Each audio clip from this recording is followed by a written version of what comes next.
Hello বন্ধুরা, তোমরা সবাই কেমন আছো? আশা করি তোমরা সবাই খুব ভালো আছো, আর আমিও খুব ভালো আছি। সবাইকে দেখে বুঝতেই পারছো বেরিয়ে পড়েছি, আর রবিবার ছিল, বেরোতে তো হতোই। চলে এসেছিলাম দমদম স্টেশনে। কোথায় যাব? চলে এসেছি কাকিনাড়াতে।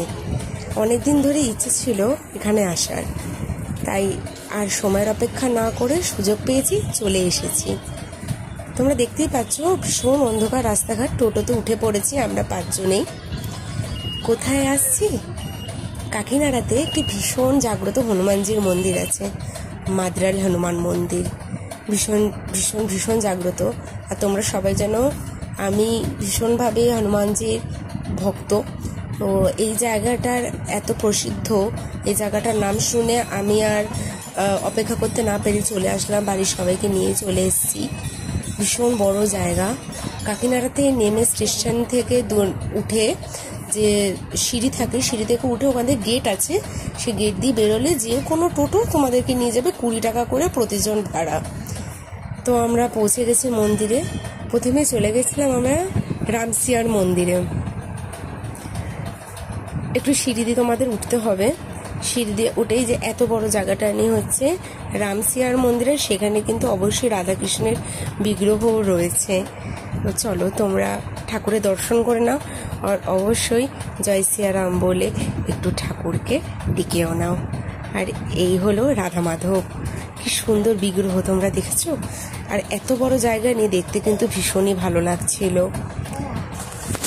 ব্যাস, এইবার পুজো দেব হনুমানজিকে। রামসিয়ার মন্দির থেকে বেরিয়ে সিঁড়ি দিয়ে নেমে পাশেই তোমরা দেখতে পাবে হনুমানজির মন্দির, যেখানে হনুমানজি শায়িত আছে, শায়িত অবস্থায় রয়েছে।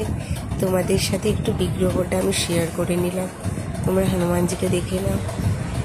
তো আমি জানি না ভিডিওতে তোমরা ঠিক কেমন বুঝতে পারছো, কিন্তু সামনে গেলে তোমাদের এত ভালো লাগবে যে সেটা বলা বাহুল্য।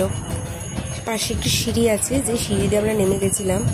আর হ্যাঁ, মন্দিরে তো জুতো পরে ঢোকা এলাও না, কিন্তু আমি বলবো এখানে খুব মুজো পরেও এসো না, কারণ হনুমানজি যেহেতু সাহিত্য আছেন, সেহেতু পুরো পাশটাতে জলের ভর্তি, ওখানে জল আছে। এই জন্য সবাইকেই আমি রিকোয়েস্ট করবো খুব মুজো পড়ে যেও না। পুজোটা দিয়ে নিলাম। এবার এখানে সৌরদীপ, বোন সবাই ধূপকাঠি মোমবাতি জ্বালিয়ে নিচ্ছে ঠাকুরের উদ্দেশ্যে, আর আমি ভিডিও করে নিচ্ছি যাতে তোমাদের সাথে আমি সবটাই শেয়ার করে দেখাতে পারি।